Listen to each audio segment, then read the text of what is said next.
Welcome to the Culture Classroom, a podcast for teachers and coaches by teachers and coaches. Listen to top leaders, innovators, and influencers share their stories about how intentional culture elevates performance. Now, here are your hosts, John Weaver and John Torrey. Let's get better together. Coach Weaver, glad to be back. It feels like it's been, 10 years, but it's probably only been a couple months. Yeah, ages is what I would say.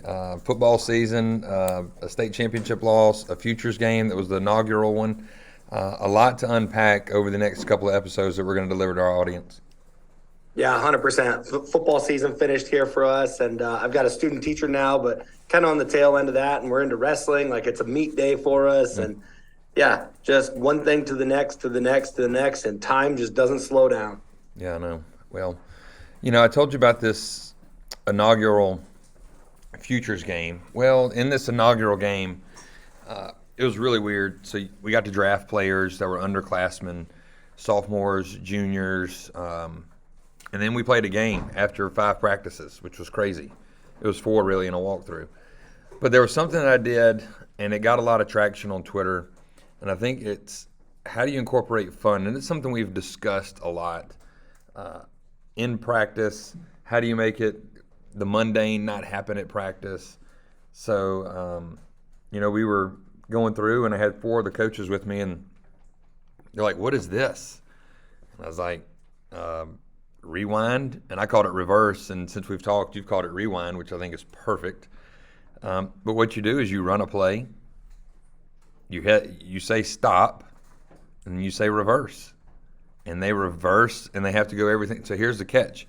You have to do everything perfect. So even if you're in gun, the snap from the quarterback back to the center cannot hit the ground. And they have to retrace their steps. And is it corny? Is it funny? What do you get out of it? I think you get some concentration out of it, and I think you break the tension that happens with a Friday night football game that's on the horizon.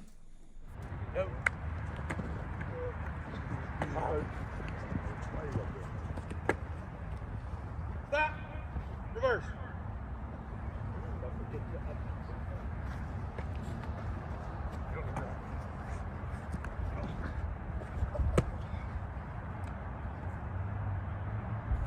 Yeah, no, I love it. I think it's great. And when you told me about it for the first time, first of all, you're doing this in an all-star game, right? So you got 5 practices.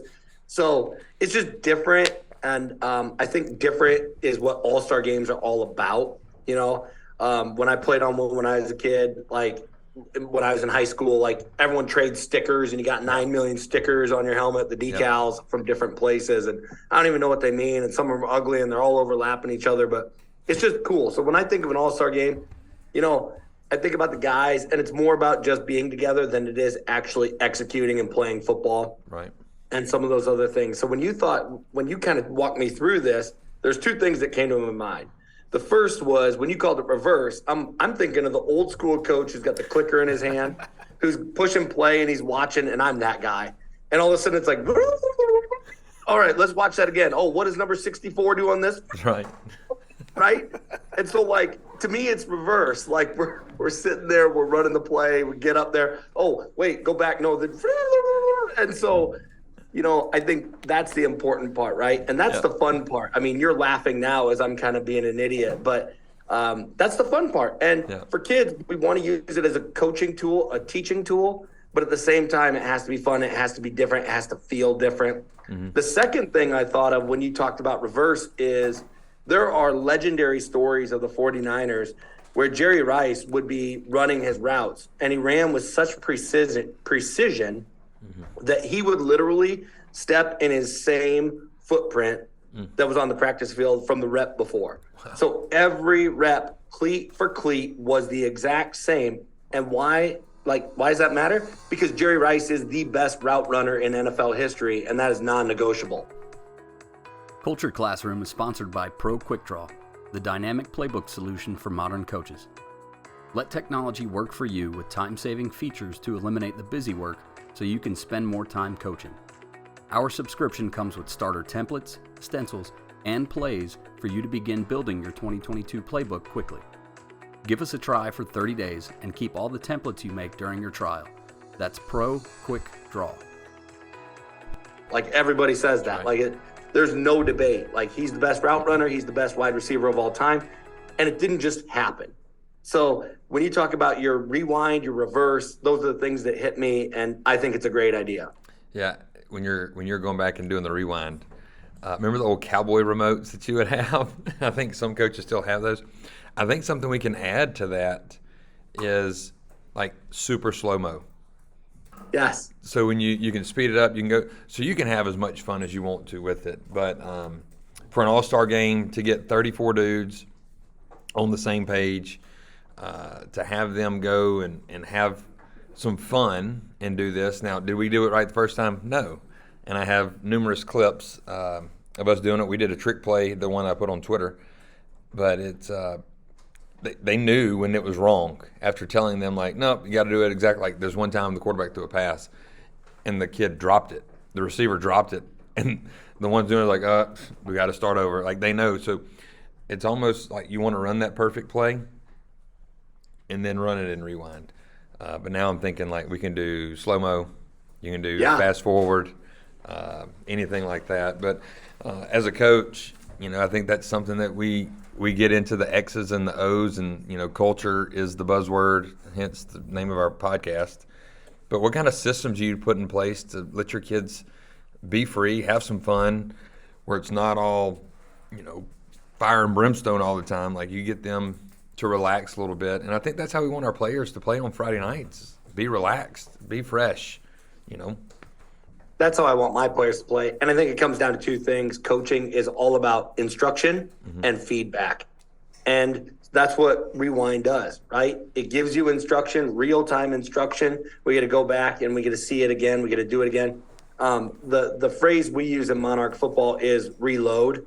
So when something doesn't go right, or someone blows something up that maybe they shouldn't during team, or we don't execute properly, you'll hear all of us coaches say, reload, go back. And our kids know instinctually that means no rep. Right. We're going to go back and we're going to correct whatever we did wrong. I think I'm going to start using rewind from now on. Now we're going to rewind it. We're going to go back. We're going to fix what we need to fix, and we're going to move forward. So it's a little more of a positive connotation.